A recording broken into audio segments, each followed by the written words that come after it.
So I saw the new Superman movie, and despite my initial skepticism, I found myself completely won over by this new Superman and DC universe that was presented by James Gunn.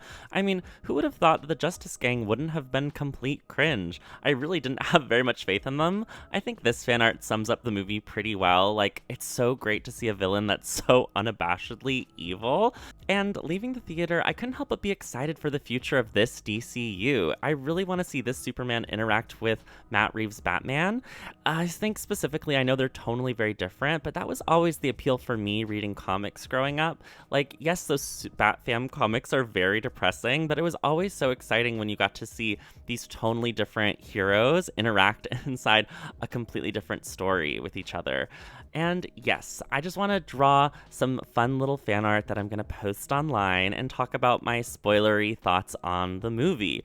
And I know that there's supposed to be a different Batman inside, James Gunn's DCU, who's supposed to be older and have Damian already. And I have faith that James Gunn would be able to do that, because before seeing this movie, I thought there was no way we would be able to jump headfirst into an entire established world. But this movie really gave me something that I long so much as a comic fan.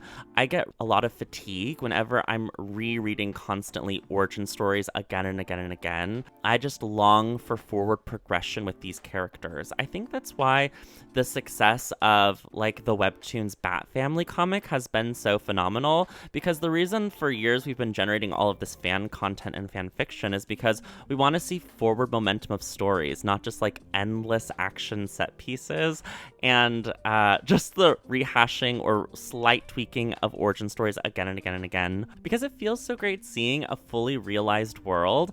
And as you can see in this drawing, there is one particular standout cameo that left a huge impression on me. Here comes the hurricane, bitch. Here comes the hurricane, bitch. Here comes the hurricane, bitch. Here comes the hurricane, bitch. Oh! Katrina. Yes, I love Supergirl. Confession time, the first 3 comics I ever read growing up was the New 52, and I picked up 3 comics that day, and they were Wonder Woman issue 1, Batgirl issue 1, and Supergirl issue 1, and I was just so delighted by the prospect that I could read a comic about Supergirl, because she was my favorite character in the Justice League Unlimited animated series, and there were only like 2 episodes about her, so her having her own titled comic made me just so excited to see her having full agency.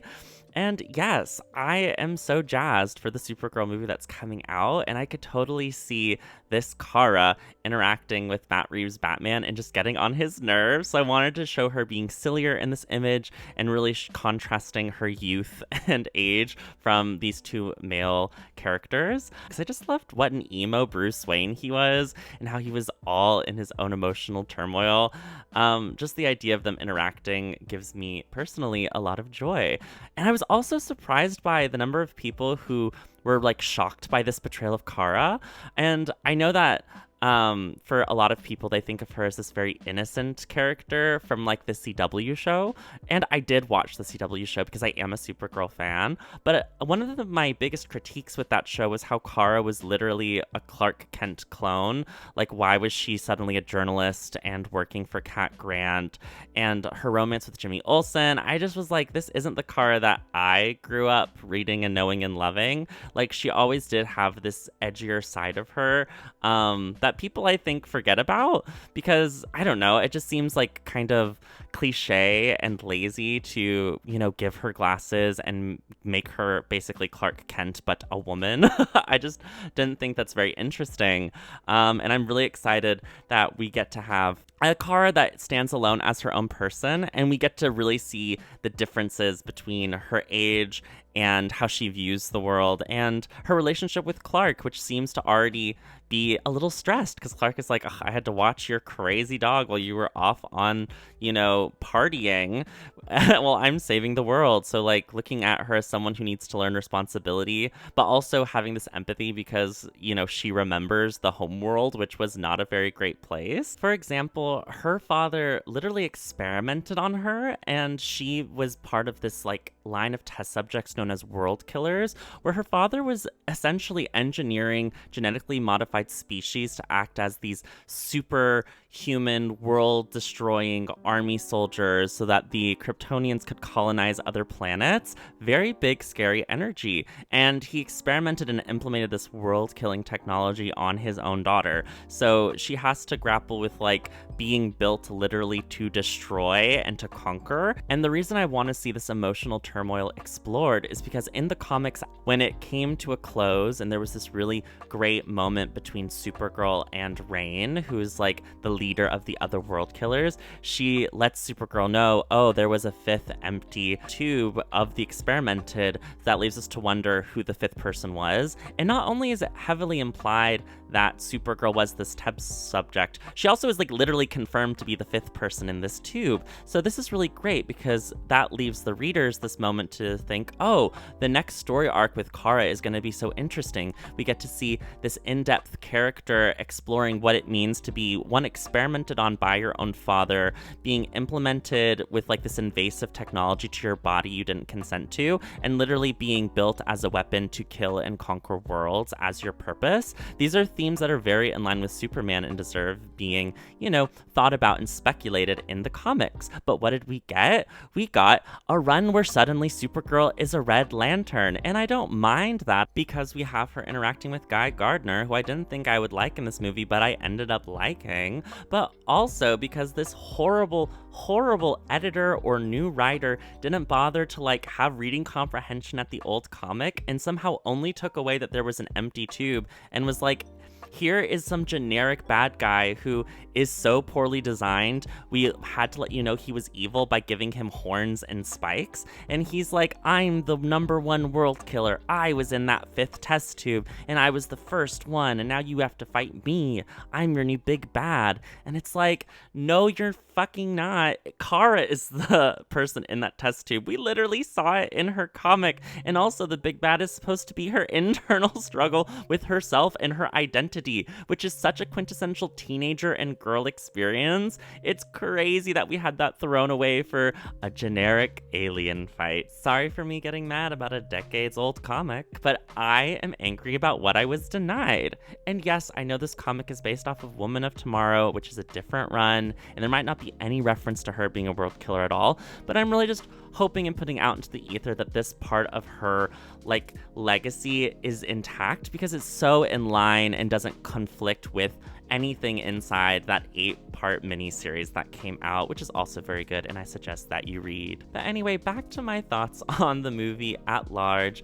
I loved Lois Lane. I thought she was amazing. I went back and watched that original scene from the like older Superman movies, and I was just shocked with how much it was just about her being horny for Superman, and it wasn't her being a journalist at all. So 10 out of 10, enjoy that improvement.